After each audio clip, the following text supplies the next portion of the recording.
Hi everyone, update time. I'm going to run over EJ from last week.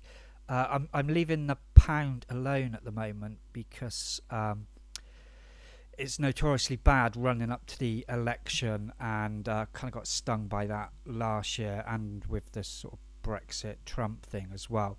So things like that I'm just kind of staying away from, and the euro yen is moving pretty nicely, so just stay in there for the moment.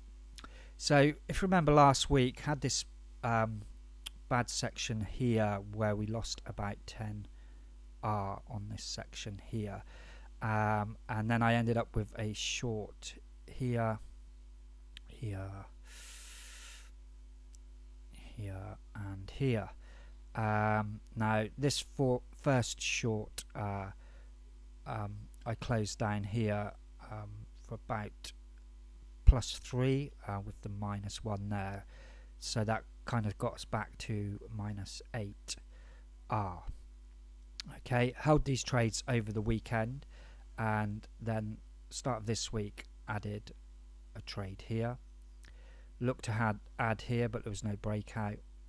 Another trade here, and I think I didn't add a trade there. 1, 2, I definitely had 3 on, so I must have added to this one here, and then we got this nice breakdown, and this first trade was at 4R, and so I just closed out this whole bracket here because it was a nice opportunity to remove all of those losses and end up with a small profit. So that was a nice start to the week, and it's good to clear those losses from the week before and kind of get a fresh start. With regards to TP, what I like to do is aim for 4-to-1 risk to reward.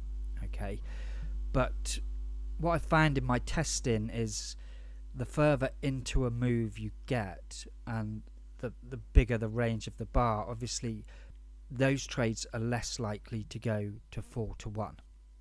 Now I'm not saying holding everything to 4-to-1 is the best way to go about it, or not the best way to go about it, but I just kind of like this slight flexibility where you kind of get some trades which are smaller risk to reward but higher win rate, and some trades which are big risk to reward, and you kind of get that blend, and I feel that is slightly more robust. Whether that is true or not, I don't know 100%. I haven't tested that intensely, but as always, partly it's partly to do with what you believe and what you feel is the right way to go about it. One thing I'm pretty sure about is that taking short TPs on everything seems to be pretty difficult. You kind of really need a good really good market conditions to make that work, and you're going to get like this section here. By the end of here, I think that was 12 losses on the trot. Okay, so you're going to have to deal with that sort of thing, and when you get two or three, you find when you get these reversals, you tend to get like 2 trades at the end here, 2 or sometimes 3 that will go to that 4-to-1 risk to reward, and that goes a long way to clearing these losses. So that's kind of how I do it. I'm trying to hold to 4-to-1 risk to reward, but I don't mind closing some of these inner trades a bit earlier. Okay, so from there, this was my next bracket trade, which triggered long. Okay, then we traded to a new level, added a new level trade, and that triggered long again. Looked for one here but didn't get one, and then I set this one before I went to bed, but those both went and stopped out. In the morning I still had this trade long here, and that hadn't stopped out, so I didn't add on this bar, then both of them had stopped out, so on this bar I added again. Moved up to a new level, added a trade, but it didn't trigger, and then I added again here, and then nothing more until the morning. Set up a trade here, it didn't trigger, and the next bar was essentially the same scenario, so I just left it, and again on the next bar I left it again, and did trigger long then. Then we had this little inside bar here. I took that one. I quite like to trade these little inside bars because they can go to 4 to 1. The win rate's pretty low on them, but a lot of them go to 4 to 1 and go there quickly. And then next morning we were up here and kind of had a bit of a decision time to make now, because I had 1, 2, 3, 4, 5. I had 6 long trades, and I think I had 10R sitting open on the table, and obviously I had an option. None of these had gone to 4 to 1. At the most, I think there was 2.5 to 1, perhaps on this trade here, and this one was just below 2 to 1, I think. But it's still 10R sitting on the table, and so I really had an option whether I just kind of wanted to clear these all out, take profit on all of them, or I could have just taken a profit on few, but that would have been a really small win. Or I had the option to hold the trades a bit longer. And when I looked at it, because nearly all of these trades had triggered and gone in the right direction without taking any losses, apart from this -2, I'm thinking, well, I'm -2 with +10 on the table. If it had gone up another 60 pips, I would have been +20. So for me, the risk to reward scenario there was really good. It was definitely worth holding, because price is moving well. It could easily take another 50 pip pop up to this high and take out the high, in which case I probably would have closed the whole basket, because I had some 4 to 1 TP sitting up here. So that was the decision I made, and you're never going to know whether it's right or not. You just kind of have to weigh the facts up and make your best decision. And even though price did reverse from there, I felt it was a good decision to make. I did set a trade here. The long stopped out, and then I set another trade here, and then price broke down.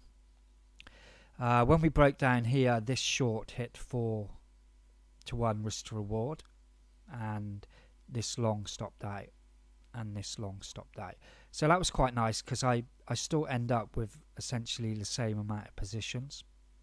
I have like the top and the bottom of this swing, and I have this little stack of trades long and this little stack of trades short. So really a decent breakdown or a break up from here is going to be nice to me. The only scenario that would be bad really would be kind of a sort of choppy inside thing, but nevertheless these extremities stand a good chance of getting to a decent TP. So I've decided to hold, and I'm pretty happy with that position actually. I can see this sequence ending up, I can see it having a good chance of ending up in some profit, and hopefully a big win like that. So that's kind of my thought process that was going last week. You can see adding the trades is really a simple decision. When to manage them is a difficult decision. Something I don't really do is any move into break even, and the reason I don't do that is because I'm not a massive fan of it, and when you've got all of these trades in, it's quite difficult to manage them. And what I find is, if you're trying to manage these stops up and you make a mistake and move the wrong stop, you can end up in all sorts of confusion. And with all of my trading, I try and make the actual process as simple as possible and just have a few difficult decisions to make.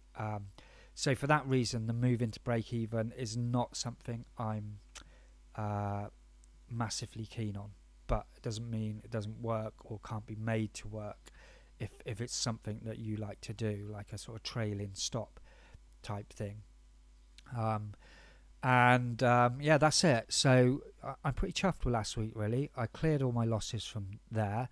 I made a small profit, and I'm going into next week. I'm sitting in quite a nice position that could end nicely for me. So leave me your comments. Let me know what you think, if you kind of like this stacking the trades thing. One thing I will say is that in my testing, you can get quite a lot of weeks where you lose 20R. Okay, so you need to look at how much you're risking per trade and bear that in mind. At the same time, I found a lot of weeks where you could make 30 to 50R on the positive side. So that does balance out quite nicely, and it's just be aware of it, and especially when it comes to deciding how much to risk per trade. And it might well be that less than 1% on each trade is kind of the way to go initially. Leave me your comments. Have a good weekend, everyone, and I will see you soon.